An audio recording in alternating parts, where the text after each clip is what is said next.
Hello, listeners. This is Kat, and welcome back to Put Your Hands Up Podfics. This will be the continuation of State of Mind. This will be Part 9, the second half to Chapter 8. Hizashi always got up absurdly early on school mornings. He liked having the extra time to prepare for the day, and it took quite some time to get his hair up to its due.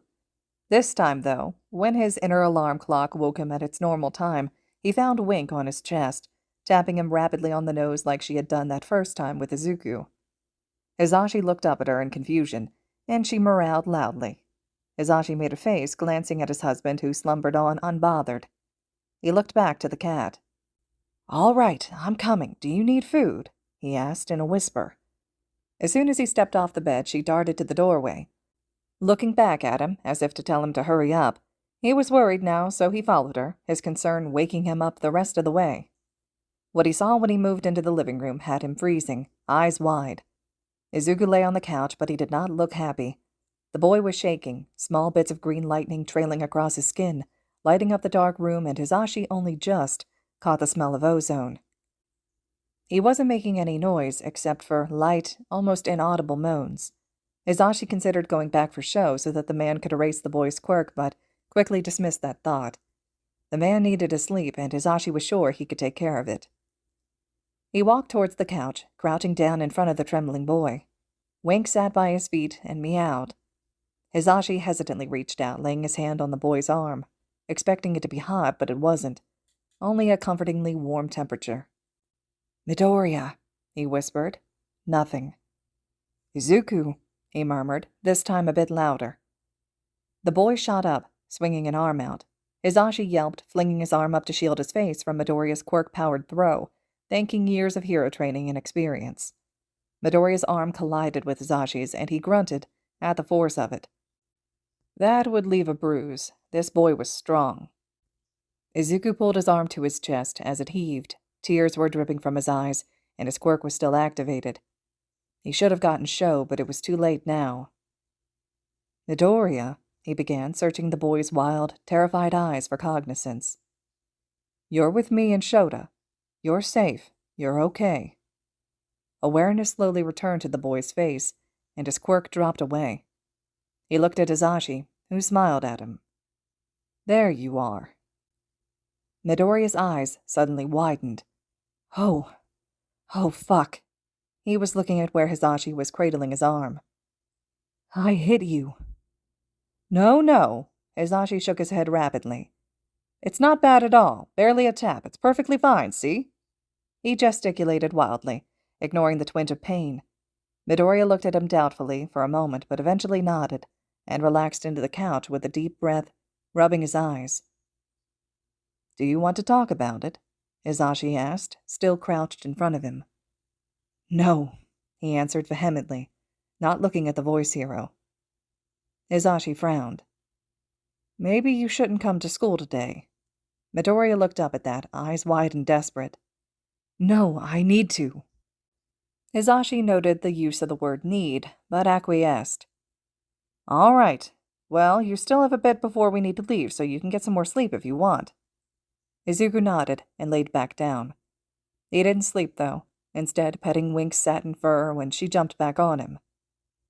Aizawa got up a bit later, and pretty soon they were all heading to UA together. Izuku leaned his head against the window of the car. His sleepiness was still plaguing him. He woke up to Aizawa shaking his shoulder again, and Izuku looked up at him blearily. "Don't make me carry you to class, kid." Izuku snorted before sitting up, tightening his hold on his bag and opening the car, stepping out and stretching. It felt like he had been gone forever, and it was good to be back. "You okay to go on by yourself? We need to speak to Nezu." Izuku nodded, and then left the couple behind, heading up the steps. He ignored the police scattered about, their lights like stabs into his eyeballs. He went down the hallway, mind wandering, and soon enough, he was stepping into the 1A classroom. And silence fell, before exploding into chatter. Chairs scraped against the floor, and he was surrounded. Izuku shrank back, eyes wide. "Everyone, step back," Ida commanded, smacking the side of one hand against the palm of the other. "Give him some room." Reluctantly, the student stepped back, allowing him room to breathe. He raised his hands, waving them, trying to reassure them. I'm fine now, it's... A sharp gasp from Uraraka interrupted him. Deku, your hand! Izuku looked at the back of his right hand, at the gap where his finger used to be. He was slightly queasy. Yeah, Dude, your hair, another voice said. Izuku's heart was beginning to pound too fast. And that scar on your head, that's gnarly. That was Kaminari, and Izuku knew they meant nothing by it, but gods, he was going to have a panic attack in front of his entire class. Hey, bastards! Another voice, and it could only be Kachan, shouted from the back of the crowd, moving forward. Leave him alone. Can't you see he's freaking out? I'm not. A hand reached out and grabbed his arm. Izuku flinched but allowed it to drag him forward, through the crowd and towards his and Kachan's seats. He was pushed down in his seat and Kachan sat in his own, turning around to face him, ignoring everyone else. He was scowling. You are, he said, and he was right. Izuku was freaking out, but now that he was sitting down and away from everyone else, it was better. Kachan gave him a moment. Are you better now? Izuku nodded. Thank you, Kachan. The boy's scowl deepened, and he turned back around. Whatever, he said. Izuku smiled, watching the boy's flickering aura. It was red and white today. Izuku had never seen any white in Kachan's aura before. Everyone else filed back into their seats. Do you think Aizawa-sensei will be teaching homeroom today? Ashido asked from the other side of the room, and Izuku lifted his head. Of course he would be. He was almost completely back to normal. He guessed they didn't know that. Izuku turned to look out the window, glad that he was being left alone now.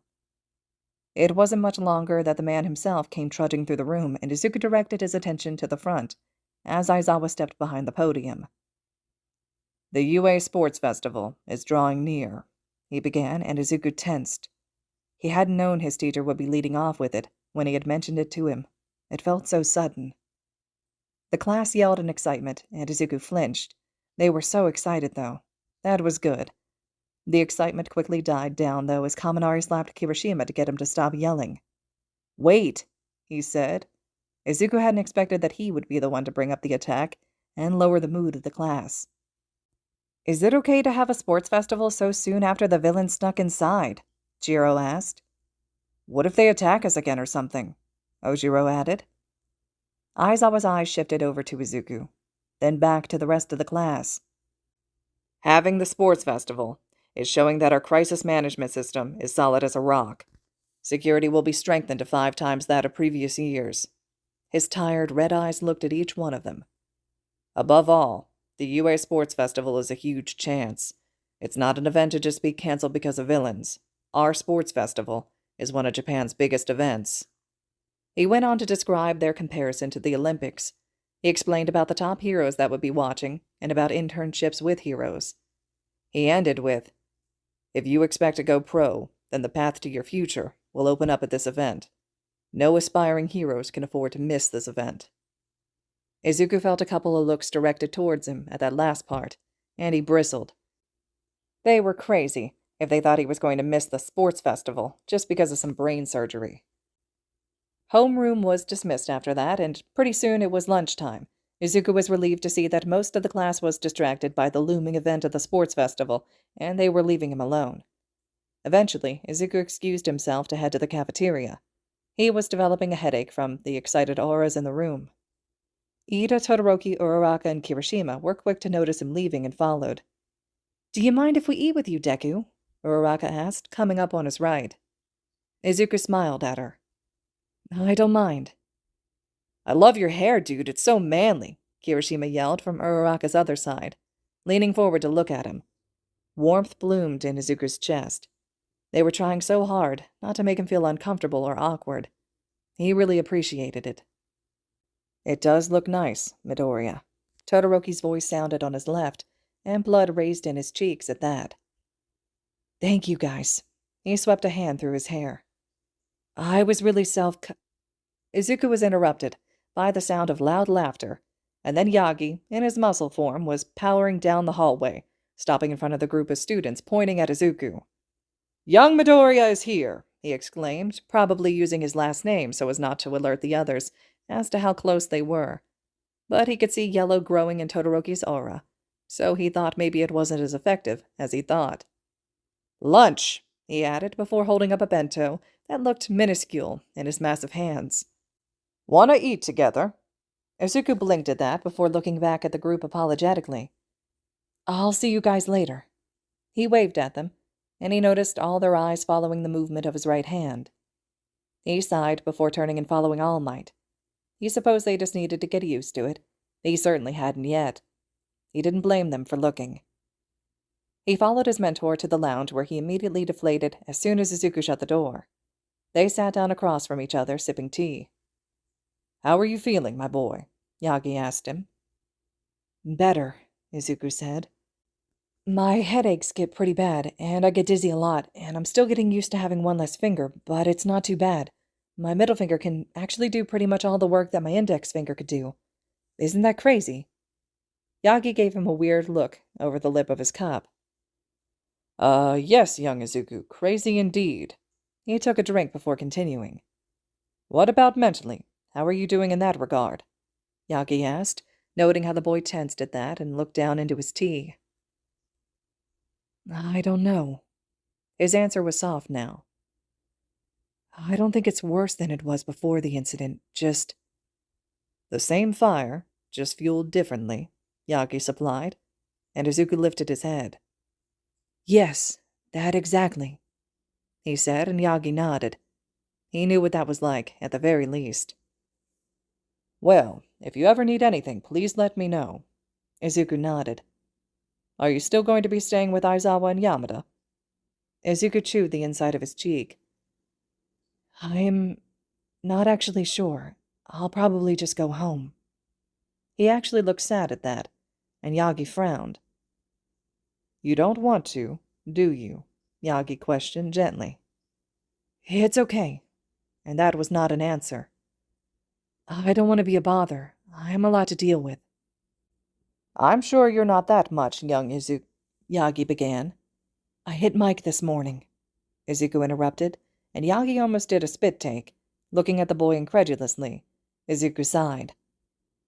"I had a nightmare, and Mike woke me up, and I hit him. He's been careful with his arm all day. I know I hurt him." "Ah." Yagi leaned back against the couch. "That wasn't something you could control, Izuku. It's understandable." Izuku just shrugged, apparently done with that topic of discussion. With a sigh, Yagi moved on to the other reason he had asked the boy here. "About the sports festival. Do you plan on participating after your injuries?" Izuku straightened up. "I have a couple more weeks to recover before the sports festival. I'll be a bit behind everyone because I can't train as much as they can, but I'm definitely still participating." Yagi said, "Well, you have good control of One for All already, and your original quirk and your natural talent are both amazing. I'm sure you can afford to take time for yourself to recover. You must not overwork yourself, my boy. Your health, above all, is most important. I do not want to see something like the USJ happening again." His still body in Yagi's arms, the lack of the feeling of his pulse, the blood-covered face, his ribs cracking beneath the force of his chest compressions. Yagi shuddered. He'd had nightmares every night since. "Yeah, I don't want to experience that again either." Izuku's face twisted up, and Yagi saw his gaze go to his hand. He felt like the boy was more bothered by everything than he was letting on. Yagi hummed in response, and they ate silence for the most part. "I'll ask Aizawa if he still intends for you to stay with him," he said as they were finishing up their food. Izuku frowned, glancing at him. "You don't have to do that. I don't—" "You're not bothering anyone, Izuku. We all really do care about you and want what's best for you," he whispered, and Izuku flinched, drawing back, his hands folding over his chest. He looked down at his lap. "Okay," Izuku finally agreed. "But only because of Wink." "Wink?" Yagi asked, and Izuku only nodded, not elaborating. "You can rejoin your friends now, young Izuku. I'll find Aizawa before school ends," he said, and Izuku stood, frowning. "Friends," he repeated. "Yes, my boy. They're your friends," Yagi pushed, and Izuku mumbled something under his breath before leaving, closing the door behind him. Yagi sighed, finishing cleaning up the tea and the other mess before going off to find Aizawa. It didn't take long. The man was asleep in his yellow sleeping bag in the teacher's offices, his head on President Mike's lap, while the blond-haired man absently massaged his scalp and forehead while reading over English essays. Yagi did notice he was favoring his left arm. He cleared his throat when he walked in, and one of Aizawa's eyes popped open. Yagi noticed there was a distinct new scar beneath it. "Yes, All Might?" he asked flatly. Why the man refused to call him Yagi or even Toshinori, Yagi would never know. "Izuku is unsure if he is still staying with you or if he should go home," Yagi stated simply, and Yamada made a sound of displeasure. "Of course the little listener is staying with us!" The voice hero started off screaming with his quirk before Aizawa looked up and cancelled it, glaring. "Sorry, Sho." Aizawa looked back toward Yagi. "Of course he's still staying with us. He's still recovering." "I think he'll be relieved to hear that," Yagi said, pulling up a chair. "He mentioned someone named Wink." Both of the couple's faces softened at that. Yagi hadn't even known Aizawa's face could soften. "Of course he mentioned Wink," Yamada murmured, pretending to wipe away tears, his voice husky. "Who's Wink?" Yagi asked, curious. "She's our cat," Aizawa explained. "We rescued her. She was practically feral when we got her, only has one eye. I don't think Midoriya knows, but before he arrived, that cat hated people. She only tolerated Zashi and I because we provide her food and water. But as soon as she saw Izuku, she walked right up to him, jumped on his back, and fell asleep." "They've been nearly inseparable since," Yamada added, a fond expression on his face. It was finally the end of the school day. Yagi had told Izuku that he would still be staying with Aizawa and Mike, so he was excited to get back there and fall asleep on the couch with Wink. Today had really taken it out of him. He was packing up by his seat when the sound of Uraraka panicking drew his attention. He had been aware of the auras at the edge of his vision, but had paid it no mind, his headache trumping over everything else.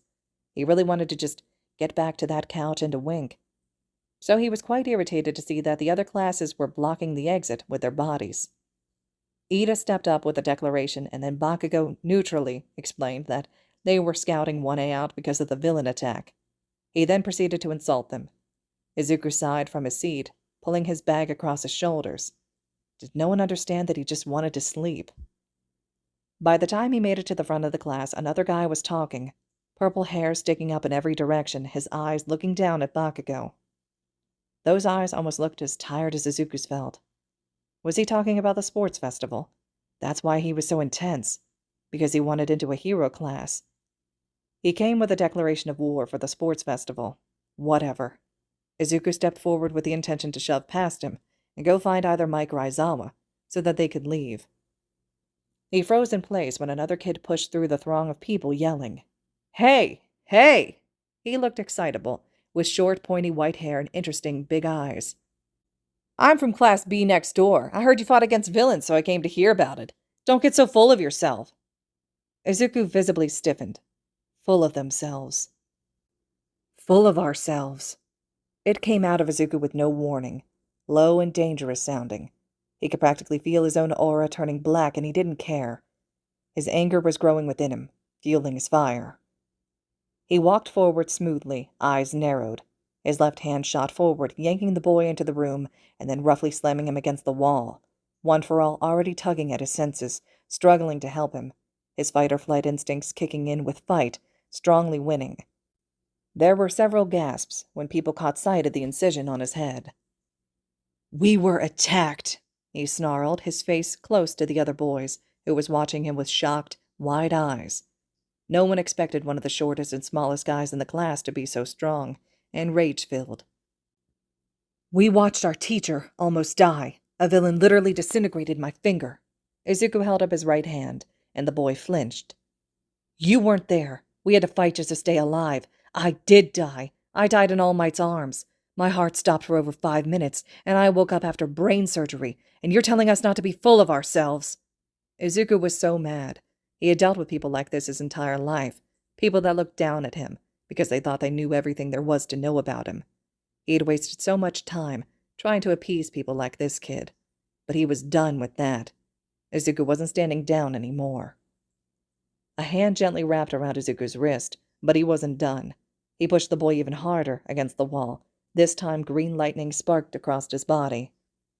You have no idea what the fuck you're talking about. What we've gone through, are still going through. Midoriya, it's okay. They don't understand. They don't matter, a voice said, and he glanced back. Todoroki was calmly holding his arm despite the fact that his quirk was activated. Izuku glanced back at the boy before dropping his left hand and allowing Todoroki to pull him back. Everything else faded away as the boy tugged him toward a seat and sat him down. Izuku wasn't exactly having a panic attack, but it was something. Todoroki was talking to him, but Izuku couldn't understand his words. His arms were wrapped around himself and he was shaking, the residual anger leaving him feeling like an empty shell. After a second, or maybe it was an hour, Izuku had no idea. Todoroki was replaced with Aizawa gripping his shoulders. Izuku looked up at him, and it was then that he realized that he wasn't breathing. He forced himself to inhale sharply, and the world faded back little by little. There you go, Aizawa said, his fingers digging into his shoulder blade, grounding him. The rest of the classroom was silent. Everyone else was gone. When had that happened? Izuku frowned in confusion, searching Aizawa's eyes. What happened? You had an episode, little listener, Izashi said from beside Aizawa, and Izuku hadn't even known the man was there. How long had they been there? Shit, he choked, and Aizawa chuckled. Are you feeling any better now? He asked. Izuku made a noise of affirmation. Good. Let's get home. I'm sure you want to see Wink. Izuku perked up slightly, and Izashi smiled, patting his shoulder. He would be better with some sleep. All right, listeners, this concludes the second half to Chapter 8. Chapter 9 will be up next. Let me know your thoughts and reactions to this one. I thought this was really cool to show how Izuku transitioned back into schooling after the USJ, and you get that whole transition for him, the conversation with Yagi, you're getting support from Todoroki, so there's obviously some changes in there, but the author's doing a nice job of kind of keeping that still tied in with the regular timeline. So let me know your thoughts and reactions in the comments below, and as always, thank you all so much for listening.